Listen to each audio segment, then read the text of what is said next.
Halo, assalamualaikum warahmatullahi wabarakatuh. Waalaikumsalam warahmatullahi wabarakatuh, Pak. Oke, bismillahirrahmanirrahim. Alhamdulillah, segala puji syukur pada Allah Subhanahu wa taala. Salawat dan salam kepada Nabi Muhammad sallallahu alaihi wasallam.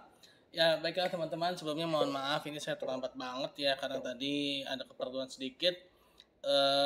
Baiklah, kita mulai sesi yang ke berapa sih sekarang ini? 12 apa 13 ya? Apa 12 ya? Halo, halo. Halo.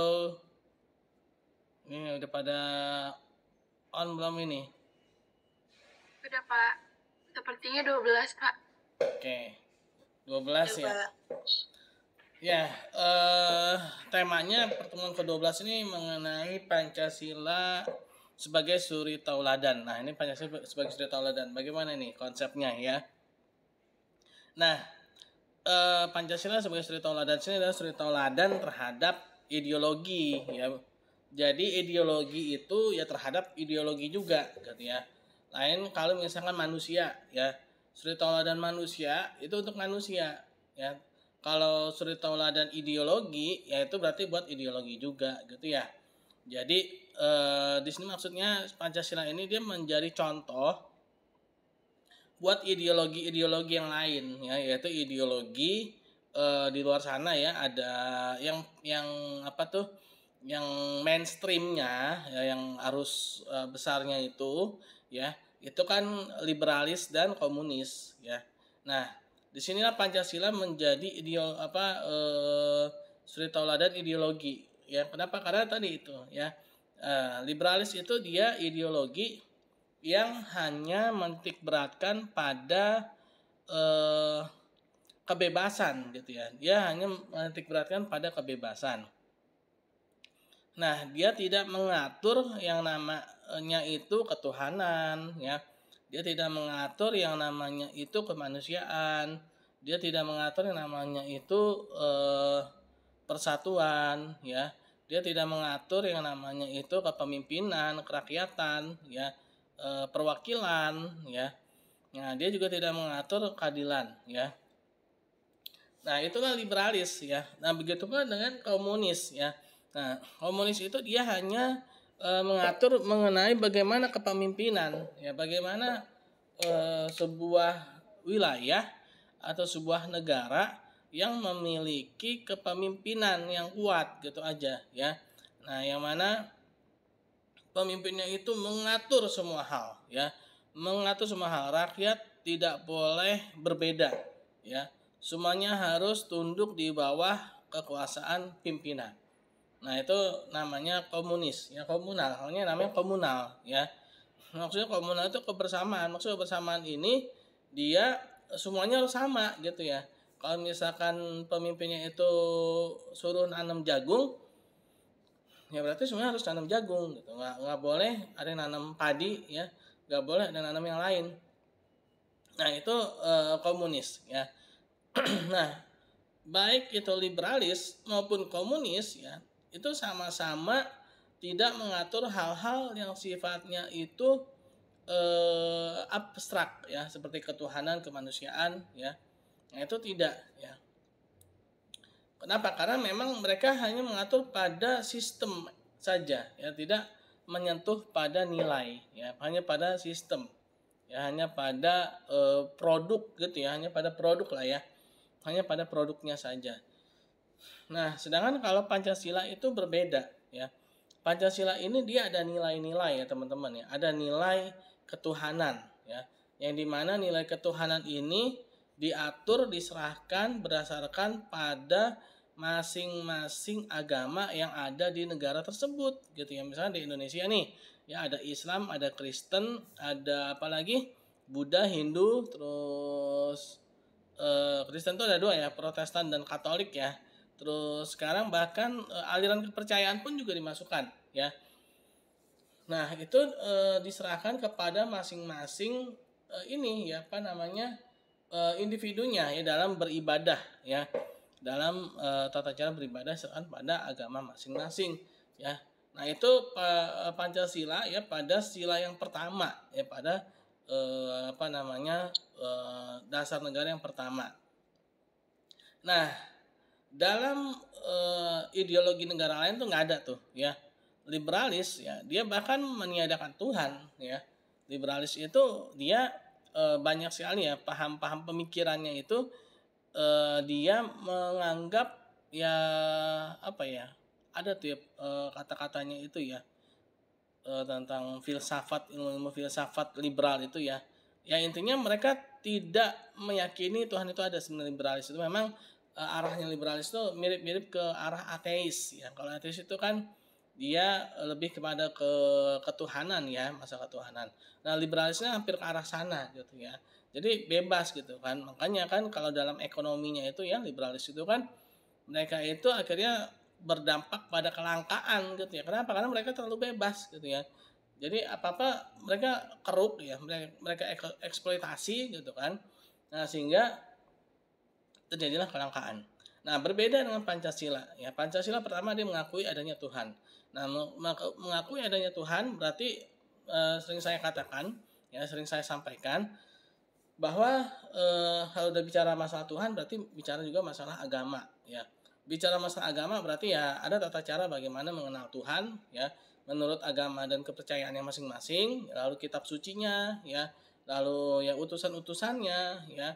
Nah, itu semua tercakup ya, termaktub semua dalam sila pertama, yaitu ketuhanan yang Maha Esa gitu ya.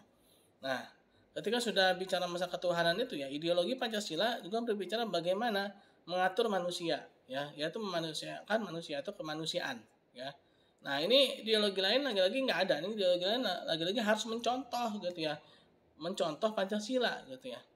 Nah, bagaimana kemanusiaan ini ya bisa dijalankan gitu ya, kemanusiaan yang adil dan beradab. Nah, kemanusiaan yang adil dan beradab berarti ini ada nilai keadilan sana. Bagaimana memanusiakan manusia secara adil, bagaimana mengatur manusia ini sesuai dengan porsinya ya, sesuai dengan porsinya dan juga dengan adab ya. Nah, ini adalah suatu ini apa namanya nilai ya yang dimana tidak ada pada liberalis maupun komunis ya. Mungkin kalau komunis apa nih yang terkenal paham komunis, ada yang tahu nggak? Ini biasanya nih mahasiswa suka ikut apa tuh pemikiran-pemikiran gitu ya, Marxis gitu ya.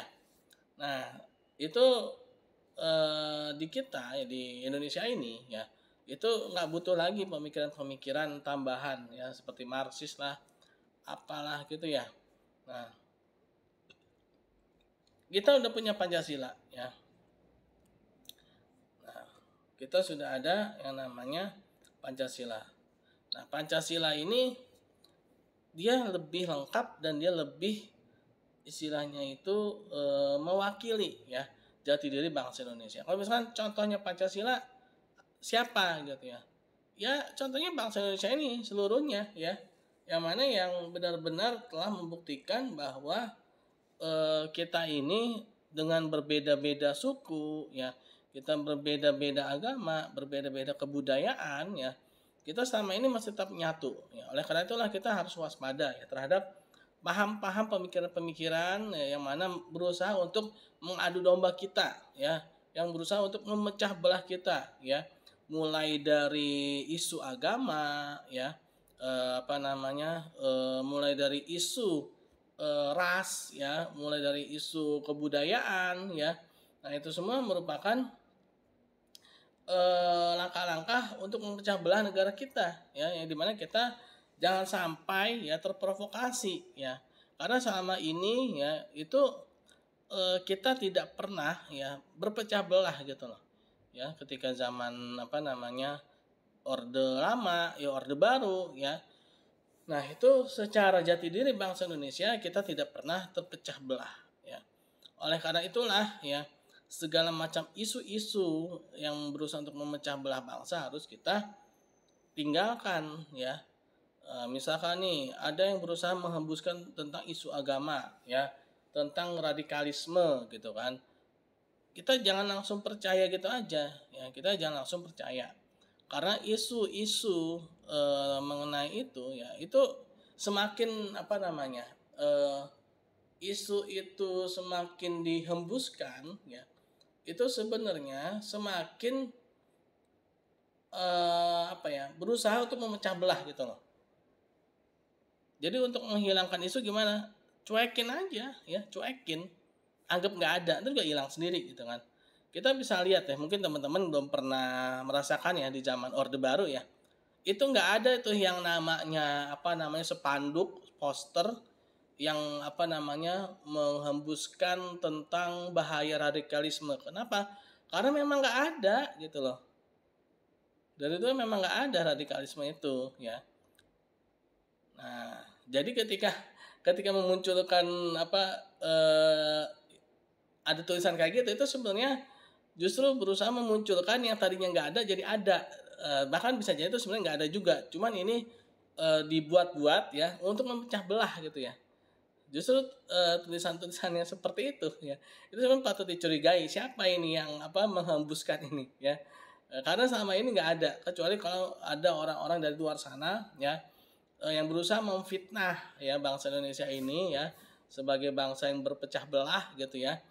Nah, itu mungkin ada tuh ya dari negara-negara lain ya yang di luar sana yang iri, yang tidak senang dengan Indonesia, ya yang tidak suka dengan Pancasila, ya menjalankan Pancasila dengan secara baik dan benar ya, dan Undang-Undang Dasar 1945 secara baik dan benar ya, mungkin ada dari negara lain ya yang mana memanfaatkan juga orang-orang dalam di Indonesia itu sendiri ya untuk memecah belah ya.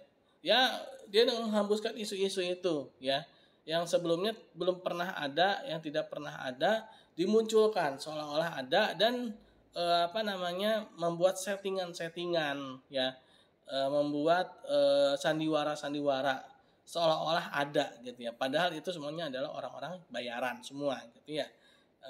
Sebenarnya nggak ada. Dan apalagi sekarang ada media ya, media yang mudah sekali ya dikuasai ya oleh pihak-pihak tertentu ya, selama ada duit, ada uang ya, ya semuanya bisa dibeli gitu kan. Nah, sehingga ya terjadilah yang namanya isu-isu disintegrasi bangsa ya, isu-isu perpecahan ya yang selama ini mungkin belum pernah ada ya. Nah, itu yang harus kita waspadai ya teman-teman ya, sebagai bangsa yang besar. Kita ini bangsa Indonesia ini bangsa yang besar, bangsa yang memiliki jumlah penduduk terbesar nomor 4 sedunia. Nah, potensi kita ini sangat besar. Dan bahkan diprediksi kita ini bisa jadi negara maju ya. Dari apa berbagai macam hal ya, terutama dari bonus demografi. Nah, atau bonus demografi. Jadi demografi itu adalah usia produktif ya.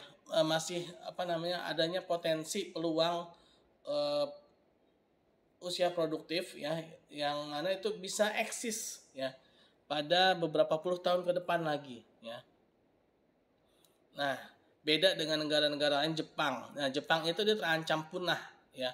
Jepang itu terancam akan habis penduduknya. Kenapa? Karena secara demografis Jepang itu dia membentuk apa namanya meruncing ke bawah ya, piramid ke terbalik gitu ya. Piramid terbalik. Ini artinya ketika pada beberapa puluh tahun ke bawah penduduk Jepang akan hilang. Nah, makanya ya orang Jepang itu yaitu apa namanya pemerintahannya itu lagi berusaha nih bagaimana apa namanya penduduknya ini bisa banyak lagi ya. Ya makanya itu kan di Jepang itu suka ada apa ya tau lah ya film-film yang nggak benar itu ternyata salah satu cara untuk meningkatkan jumlah penduduk mereka gitu ya. Nah, kembali lagi ya. Jadi Indonesia ini memiliki potensi yang sangat besar ya.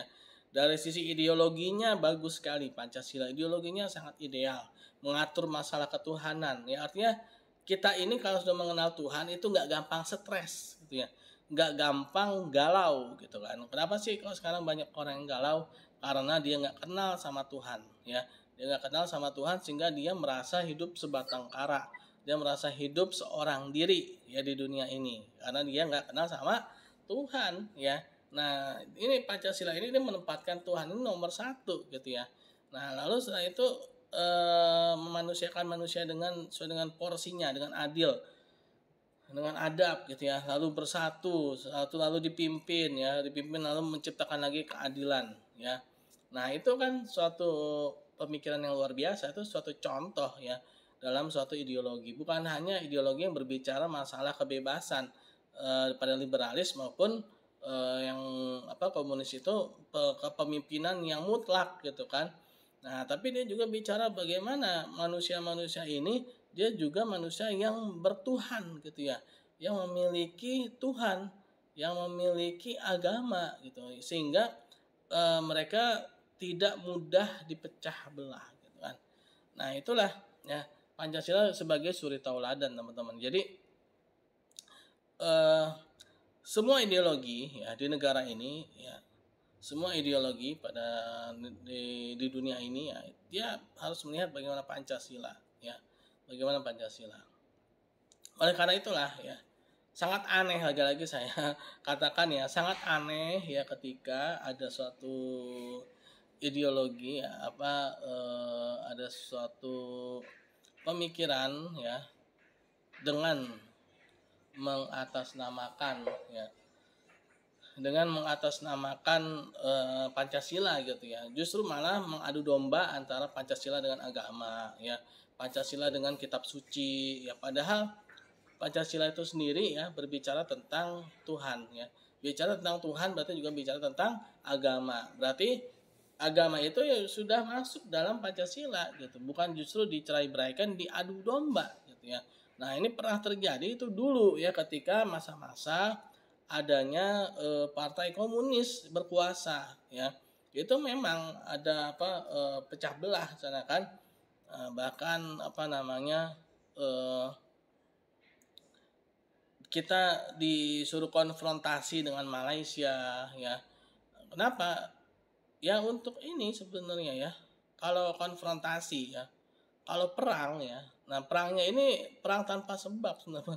Maksudnya tanpa sebab yang kuat gitu ya. Lain kalau di Palestina dengan Israel gitu kan. Itu ibaratnya kalau dulu kita dengan Belanda gitu ya. Jadi Belanda itu menjajah gitu kan. Bahkan dulu itu kita itu ya masih berupa kerajaan-kerajaan ya. Dulu itu kita tuh masih berupa kerajaan-kerajaan, dan itu pun kita ngelawan ya kan. Kita ngelawan penjajah. Ini apalagi negara ya, kalau Palestina itu kan negara memang udah ada negara gitu loh ya. Dicaplok gitu kan. Nah, kita aja dulu aja yang masih berupa kerajaan-kerajaan aja, ketika ada penjajah Belanda datang dan Jepang datang, kita ngelawan gitu kan. Itu dulu itu Indonesia belum ada. Indonesia itu ada ketika merdeka ya, tahun 1945 ya. Nah, barulah ada Indonesia ya. Sebelumnya ya itu belum ada. Misalnya dulu namanya itu Nusantara ya. Nah, Nusantara ini sebenarnya wilayahnya luas ya teman-teman ya. Wilayahnya tuh luas. Enggak apa-apa, ini kita agak flashback ke sejarah ya. Nusantara itu wilayahnya luas ya.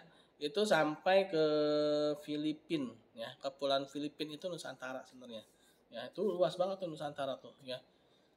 Nah, itu aja ya, ketika Belanda ya atau Eropa ya datang menyerang, melakukan kolonialisasi ya, itu kita ngelawan. Pada saat itu kita belum jadi satu negara, belum jadi yang namanya Indonesia. Kita tetap ngelawan. Nah, ini apalagi ya Palestina ya, yang sudah ada, itu udah ada negara Palestina itu udah ada ya. Itu dijajah ya, pasti ngelawan lah gitu ya. Istilahnya tuh ya haruslah ngelawan yang namanya dijajah ya. Nah, jadi gitu ya teman-teman ya. Balik lagi kita ke Indonesia ya. Nah, kita sebagai negara yang yang besar ya. Kita negara yang luar biasa, Indonesia ini itu memiliki ideologi Pancasila ya. Yang mana tadi yang lengkap sekali ya, mengatur masalah kepemimpinan ya, dan juga dia mengatur semuanya. Bicara masalah kepemimpinan pun diatur ya. Nah, diaturnya tuh bukan hanya kepemimpinan yang sifatnya mutlak, tapi sila keempat, yaitu kerakyatan yang dipimpin oleh hikmat dalam kebijaksanaan, permusyawaratan, perwakilan. Ya. Nah, kerakyatan ya, rakyat ya. Jadi rakyat ini udah bersatu nih. Ya. Biar eksis bersatu, maka harus ada pemimpin. Ya. Pemimpin ini dia harus dipilih dengan sistem musyawarah. Ya. Bagaimana bermusyawarahnya? Orang-orang yang seperti apa? Ya. Orang-orang yang memiliki hikmah. Ya. Nah, ini sering saya katakan ya, sering saya ulang-ulang, ini harus kita tanamkan dalam diri kita teman-teman ya. Kenapa? Biar kita ini paham ya tentang Pancasila. Jangan sampai kita ini mudah diadu domba ya. Kita mudah sekali dipecah belah ya dengan isu-isu tadi itu ya. Isu radikalisme ya, isu suku ya. Nah, justru yang menghembuskan itulah sebenarnya memecah belah tuh ya. Karena apa? Semakin dihembuskan tuh sebenarnya orang yang tadinya nggak istilahnya ya, nggak peduli dengan sebenarnya, jadi ini kan jadi istilah tuh kaget gitu ya. Masa sih, terus ditambahin lagi dengan sandiwara settingan ya, malah memunculkan rasa was-was, ketidaktenangan ya. Memunculkan rasa was-was, ketidaktenangan ya. Orang yang tadinya hidup dengan tenang, rukun ya, damai ya, lalu dimasukkan isu yang seperti itu ya, tahu sendiri apa sih pelakunya itu ya, orang-orang yang memproduksi senjata ya. Kenapa? Biar senjata mereka itu laku ya. Kalau nggak perang kan siapa yang mau beli gitu kan senjata mereka ya. Nah, ini istilahnya diaduk-aduk nih ya. Nah, ketika negaranya itu udah diaduk-aduk ya, datanglah mereka seolah-olah pahlawan ya. Datanglah mereka seolah-olah mereka itu superhero ya. Padahal mereka lah pelaku kejahatannya ya. Kenapa? Ya mereka sengaja membuat tidak stabil ya kan. Sebagaimana yang telah terjadi di negara-negara lain ya kan, seperti itu kan. Dibuat negaranya tidak stabil ya. Ideologinya dikritisi, ideologinya ini harus diganti ini gitu kan. Nah, akhirnya apa? Goyanglah kita menjadi negara yang tidak memiliki ideologi ya. Nah, padahal kita udah punya ideologi tuh ya. Padahal ideologi kita udah bagus, ideologi kita udah kuat ya. Tapi dibuat seolah-olah ideologi kita itu tidak berfungsi ya, dibuat seolah-olah ideologi kita itu nggak ada gitu ya. Padahal para founding father kita ya, para pendiri negara ini sudah susah payah memikirkan, mengkonsep suatu ideologi pemikiran yang sangat baik sekali, yang sangat luar biasa sekali, yaitu Pancasila ya. Dibuat oleh negara-negara penghasil senjata itu ya, dibuat seolah-olah nggak punya ideologi gitu kan. Nah, ini berbahaya teman-teman ya, berbahaya sekali ya. Nah, oleh karena itulah ya, kita jangan mudah terpancing ya, kita jangan mudah terprovokasi, jangan mudah percaya ya dengan segala macam spanduk ya. Apalagi teman-teman sudah mahasiswa ya, kalau misalnya ada spanduk tentang radikalisme, spanduk tentang isu terorisme ya. Ya, terorisme itu yang sebenarnya terorisme ya para penghasil senjata itu gitu ya. Negara-negara yang memproduksi senjata itu kan mereka yang terorisme ya. Kenapa? Karena kalau mereka senjatanya nggak ada yang beli ya, kalau nggak perang nggak ada yang beli gitu kan. Kalau nggak ada yang beli mereka bangkrut gitu ya. Nah, itulah ya harus kita ketahui gitu ya. Ya, terus dibuat settingan-settingan ya. Mungkin ya sengaja lah ya, dengan settingan-settingan itu, terutama orang-orang yang mohon maaf yang nggak mampu gitu ya. Biasanya yang jadi korbannya itu orang-orang yang nggak mampu dibayar kan. Nih kamu kamu pakai pakaian agama ini ya. Nah, kamu bawa pistolnya dikasih ini ya. Nah, ntar kamu datang ke kantor aparat gitu ya. Bawa pistol kan. Nah, ini saya bayar. Bayar. Ya udah, jalan kamu kan. Jalan, nah itu jadi setting ya kan. Nah, seperti itulah ya. Ketika suatu negara itu dimiskinkan ya secara terstruktur ya. Nah, oleh karena itu ya kan, apalagi kalau dalam agama itu kan kita harus harus jadi orang kaya ya teman-teman ya. Tapi orang kaya yang peduli gitu ya. Nah, jadi orang kaya yang peduli ya. Dan jangan mudah putus asa ya, karena tadi itu ya, sila pertama itu ketuhanan yang Maha Esa. Bicara masalah Tuhan, bicara masalah agama, bicara masalah mengatur bagaimana kita beribadah sehingga kita tidak mudah putus asa ya. Nah, ketika kita tidak mudah putus asa, maka akan banyak jalan yang dapat kita lalui ya, sehingga kemiskinan itu bisa terhindarkan ya secara dini. Kalau sudah tidak tidak ada kemiskinan, maka tidak mudah untuk diadu domba, ya, tidak mudah untuk diprovokasi, ya, tidak mudah untuk dihancurkan ya. Nah, jadi seperti itu ya teman-teman ya. Dan juga jangan suka berpikir secara instan. Misalkan oke lah, tetangga kita misalkan dia memang orang kaya gitu ya. Nah, ini harus kita kikis nih sifat-sifat materialisme ya teman-teman ya. Sifat-sifat materialisme. Kenapa? Karena sifat materialisme itu bisa menjadikan kita ini jatuh miskin teman-teman. Kenapa? Karena ketika ada sifat materialisme, kebendaan, kita akan mengukur kemuliaan, kesenangan, kehidupan, kebahagiaan itu dari materi. Ya. Kita akan menganggap orang-orang yang kaya itu bahagia, gitu kan. Sehingga kita harus punya, ya. Kita harus punya barang itu. Gitu. Tapi kita sendiri nggak ada kemampuan, nggak ada keinginan untuk bekerja, sehingga kita cari jalan pintas, melakukan pinjaman, ya, melakukan utang. Ya, kemana-mana. Buat apa? Beli TV datar ya, buat beli kendaraan ya, buat beli gadget ya, buat beli apa lagi, barang-barang mewah, semuanya utang semua. Atau main ini judi ya, main slot ya kan, terus apalagi, pokoknya cari jalan-jalan pintas lah ya, pengen kaya, cepet kaya gitu ya, tapi ogah kerja. Pengen cepet kaya tapi ogah kerja ya. Nah, akhirnya apa? Ya itu tadi gara-gara materialisme gitu kan. Akhirnya dia lupa tuh punya ideologi ya. Dia lupa tuh kalau dia tinggal di Indonesia sebagai bangsa Indonesia ini ya. Dia itu punya Pancasila ya, dia itu punya ideologi Pancasila, itu ketuhanan yang Maha Esa yang pertama. Dia harusnya tidak mudah untuk terprovokasi oleh materialisme itu ya. Nah, apalagi yang biasanya nih yang si muda-muda ini ya, kayak saya dan teman-teman ya, maksa banget ya. Saya sama teman-teman umurnya sama kok ya. Sama-sama apa? Ya. Cuman bedanya ya mungkin saya udah lebih duluan aja gitu ya. Jadi itu ya teman-teman ya. Jangan sampai kita itu terkena paham materialisme, hedonisme ya. Nah, ini yang harus dihindari ya ketika masih muda tuh, sebenarnya kayak gitu teman-teman ya. Jangan sampai kita itu terlalu materialisme atau terlalu paham kebendaan itu terlalu kuat gitu kan. Nah, ini bisa mengikis ideologi kita nih ya, terutama sila pertama, ketuhanan yang Maha Esa ya.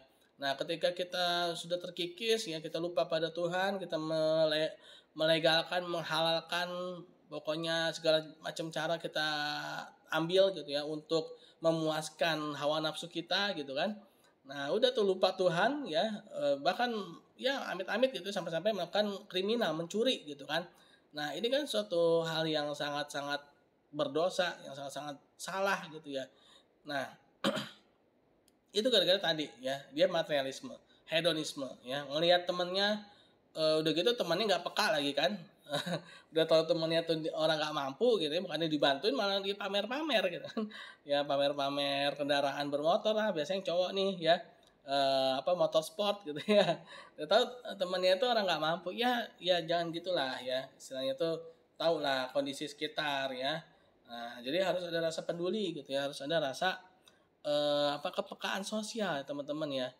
Nah, sehingga temannya ini yang nggak mampu ini jangan sampai dia terpancing untuk melakukan tindakan-tindakan yang salah gitu ya, tindakan-tindakan yang akhirnya mengarah kepada tindakan kriminal gitu kan. Nah, bagus-bagus kalau temannya itu imannya kuat ya kan, dia ya paling cuma bisa ngelus dada gitu kan. Ya Allah, kapan saya bisa gitu kan. Nah, itu aja udah masih bagus gitu ya. Atau mungkin bagusnya lagi temannya itu ya, karena teman yang kayaknya ini nggak peka, ya nggak usah peka lagi sama orang kayak gitu ya. Kalau sama orang yang nggak peka, ya nggak usah peka lagi, ngapain juga peka sama orang kayak gitu kan.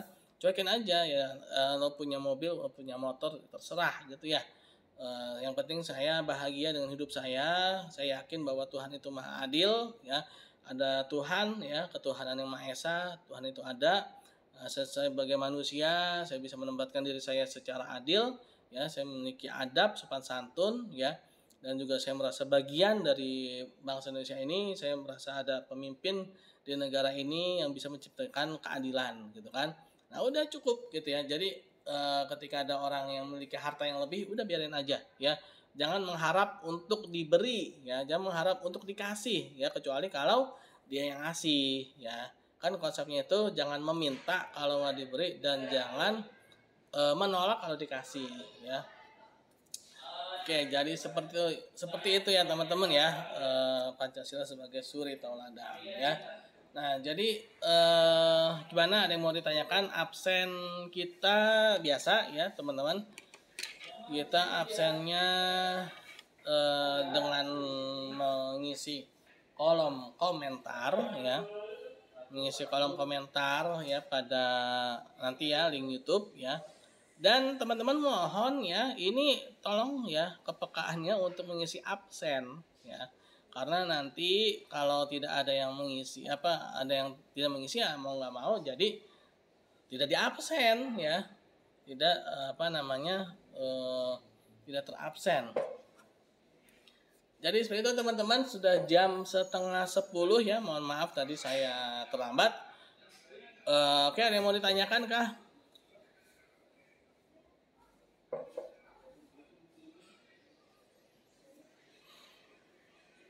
Tidak, Pak. Tidak ada. Oke, kalau memang tidak ada, terima kasih teman-teman atas kehadirannya. Kita tutup saja dengan baca hamdalah, alhamdulillahirabbil alamin. Assalamualaikum warahmatullahi wabarakatuh. Assalamualaikum warahmatullahi wabarakatuh.